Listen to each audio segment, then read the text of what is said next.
Cozy Noah Vibes, the podcast designed to help you relax and drift off to sleep.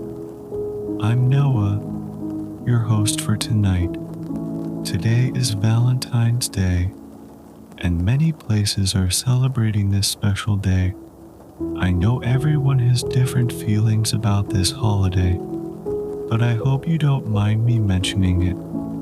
I want to take this opportunity to thank all of our Cozy Noah Vibes listeners for your support. Without you, this podcast would be meaningless. Each and every one of you is important to us, and we are very grateful for your support. Tonight's story will be narrated by Elizabeth, and we'll be following Emma on her first day at a pastry school in Paris. Relaxation moment. Before we dive into our story, let's take a moment to relax. Every night, we all have our own ways to unwind, whether it's reading a book, sipping a warm drink, enjoying a soothing bath, or watching a light TV show. Many activities can help us prepare for sleep, but the key is finding what works best for you and sticking to it.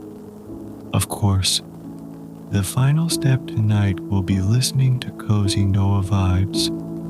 As you enjoy this relaxation process, try to focus on the present moment and notice the subtle changes in your body, mind, and surroundings. Feel how your body warms the bed, forming a cozy cocoon for you to snuggle into. Feel your muscles gradually relaxing, your breathing slowing, your heartbeat steadying, and your eyes becoming heavy, welcoming the desire for rest and relaxation. You're on your way to a wonderful night's sleep, and while you don't know what exactly will make you fall asleep, it will come at the right time.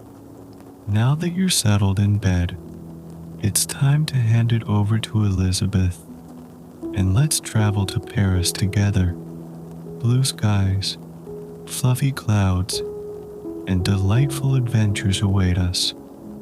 The story: there's nothing better than savoring a delicious lemon tart on a summer afternoon, Emma thought.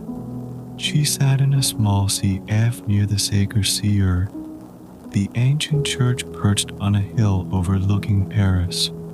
The creamy lemon tart's velvety texture, sweet and slightly tangy, danced on her tongue with each bite. 3 delicate mint leaves and a raspberry adorned the pale yellow sea, reminding her of the rule that decorations on desserts should always be in odd numbers, never pairs. The first touch of her on the smooth lemon tarts produced a satisfying crackle from the crispy pastry. Each bite was a crunchy chew, a refreshing, elegant, and stylish dessert that delighted all her senses.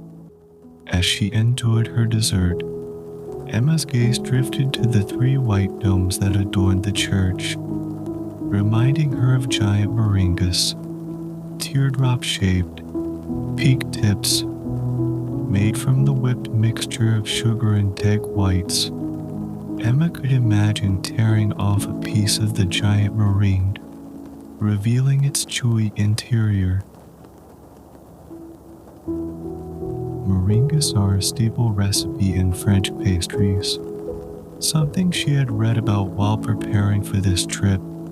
According to the book, she must familiarize herself with 3 types of meringues: Swiss meringue, made by heating sugar and egg whites over a water bath before whipping; French meringue, often considered the simplest, as it requires no heating, just whipping egg whites and adding sugar into stages; and finally, Italian meringue, the most stable and smooth, made by gradually pouring boiling sugar syrup into the whipping egg whites, mixing until the meringue is no longer warm.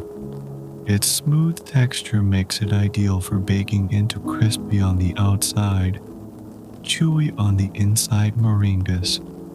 Emma knew that if the domes atop the church were indeed giant meringues, they would certainly be of the Italian variety.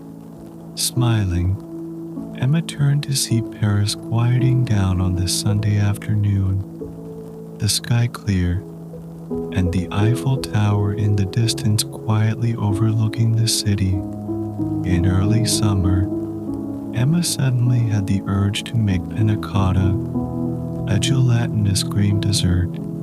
She didn't know why, but she experimented with various shapes and flavors: apple basil, strawberry ginger, white chocolate raspberry. Whatever came to mind, baking filled her days with joy and her nights with a sense of fulfillment.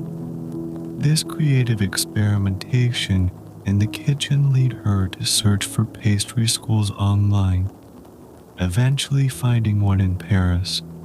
After signing up for the course, she packed her bags and moved to the French capital about a month later.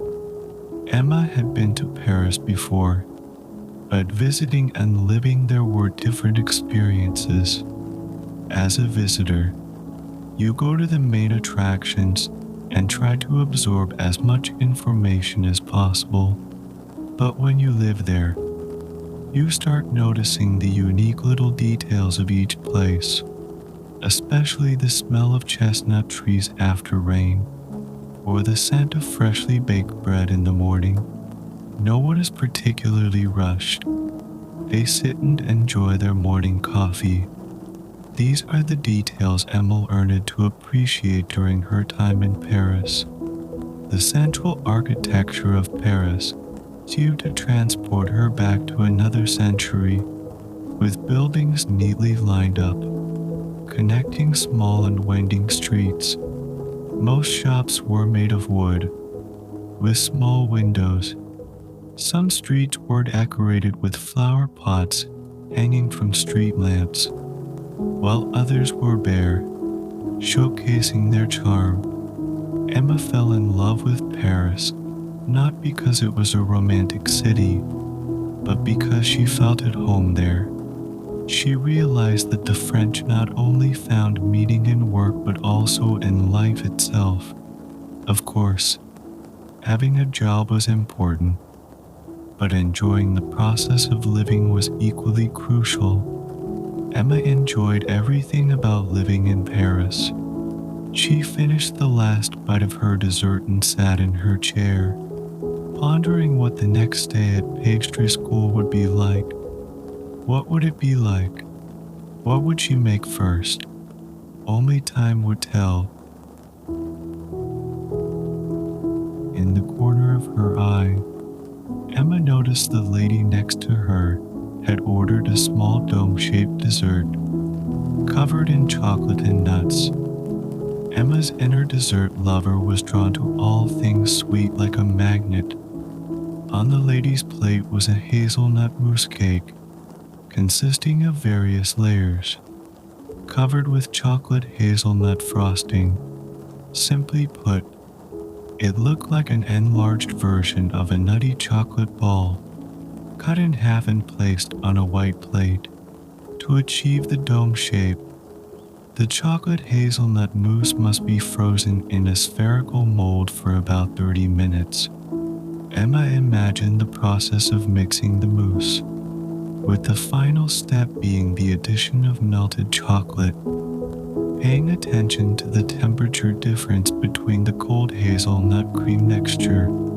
If the mousse was too cold, the chocolate too hot, or both, the chocolate could season firm lumps. The chocolate should solidify the mousse, making the mixing process critical.